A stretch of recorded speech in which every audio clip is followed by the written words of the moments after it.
né, que mostra o perigo de não se dar às coisas o nome que elas têm. E só retomando aqui a fala do Felipe, que ele falou da carta, né, aberta pela democracia, eu tenho um livro ainda que está indo para a editora, e o capítulo sobre essa carta se chama Carta Escrita para Analfabetos e Lida por Mudos Diante de Cegos. Mas agora o professor Fernando Capês. Olha, Tiago, o país está doente. Infelizmente, essa é uma doença generalizada e, infelizmente, atinge o Poder Judiciário. Como ensinava Rui Barbosa, a pior ditadura que existe é a ditadura do Judiciário. Porque contra ela não há como você se insurgir. O Judiciário dá a última palavra. Nós estamos diante de uma censura prévia. A Constituição Federal é clara. Eu pediria até a quem está nos acompanhando, se pudesse entrar lá no Google, colocar o artigo 220, parágrafo 2º da Constituição Federal para acompanhar aquilo que eu estou falando. É vedada qualquer forma de censura política, ideológica ou artística. O Supremo Tribunal Federal precisa urgentemente fazer uma correção de rumo nessa decisão inconstitucional do Tribunal Superior Eleitoral.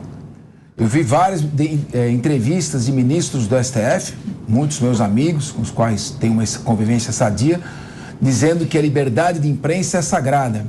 Mas liberdade para qual imprensa? Quem é que tem liberdade de expressar o seu ponto de vista? Nós estamos tutelando o eleitor como se ele fosse gado, pudesse ser conduzido de um lado para outro, o que ele deve ouvir e o que ele não deve ouvir. Eu já enfrentei infâmias e fui à justiça após elas terem ocorrido. Ingressei com processos criminais, obtive a condenação daqueles que me ofenderam, a fixação de indenização por danos morais e materiais, o direito de resposta assegurado nos termos da lei. Agora, censura prévia, proibir previamente alguém de fazer uma afirmação, de não usar uma palavra ou outra, sem antever qual o contexto em que vai ser utilizada, fazer uma censura seletiva, somente determinados adjetivos dirigidos a determinados candidatos não podem ocorrer, isso me assusta. Eu aprendi no primeiro ano da nossa gloriosa Faculdade de Direito do Largo São Francisco que a jurisdição é a atividade pela qual o Estado, na pessoa do juiz, pronuncia a vontade objetiva da lei ao caso concreto.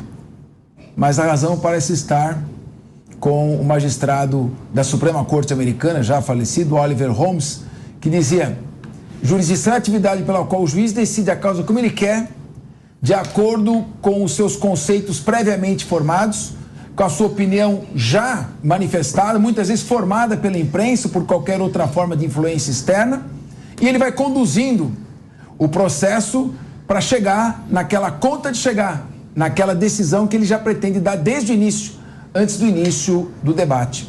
Isso é perigoso, isso é muito triste e, infelizmente, o Congresso Nacional assiste a tudo isso calado, acovardado, a verdade é essa, e é necessário que a gente faça uma revisão, pelo menos, sobre as atribuições constitucionais de cada órgão. É necessário, quando o Poder Judiciário perde a inércia e a imparcialidade, a democracia corre risco. Então, é uma decisão triste e eu espero que o Supremo Tribunal Federal, para que a gente não perca completamente a confiança na justiça, casse imediatamente esta decisão. E se alguém empregar uma ofensa contra a honra de algum candidato, que ele, nos termos da lei e do sistema previsto, peça direito de resposta no mesmo horário, no mesmo tempo, ingresse com ações de indenização ou criminais, mas a censura prévia, antecipada, realmente é algo que coloca a democracia em risco. Então, sob o argumento de proteger a democracia, são praticados atos antidemocráticos que só vimos no período da ditadura. Exatamente. Olha, o Capês foi meu veterano na gloriosa Faculdade de Direito. O Cris Vilela também foi. Você foi aluno do professor Manuel Gonçalves? Opa! Eu fui da última Maneco. turma do professor Manuel Gonçalves Ferreira Filho. Ele tinha uma frase nas suas críticas, né, aos regimes democráticos de fachada, ele dizia: a democracia está em toda parte, a democracia não está em parte alguma. Esse é o grande risco de se auto-intitular grande frente, frente ampla pela democracia e praticar atos democráticos em nome da democracia. E outra coisa que é uma aberração até para os princípios do direito moderno, você não pode ter uma condenação antes do crime acontecer. A gente não pode ter flagrante forjado aqui no Brasil porque o crime impossível não se pune.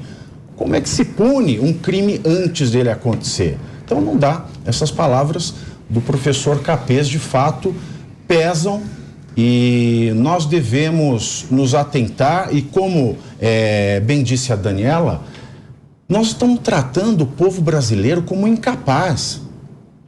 Se a gente trata o povo brasileiro como incapaz, na verdade, o que a gente quer dizer por debaixo dessa forma de atuação é que esse povo não está apto a votar. Exato. Essa é a grande mensagem. É uma mensagem contra o povo, de quem emana todo o poder. É o desvirtuamento absoluto da democracia, é o desvirtuamento absoluto do que prega a Constituição Federal Brasileira.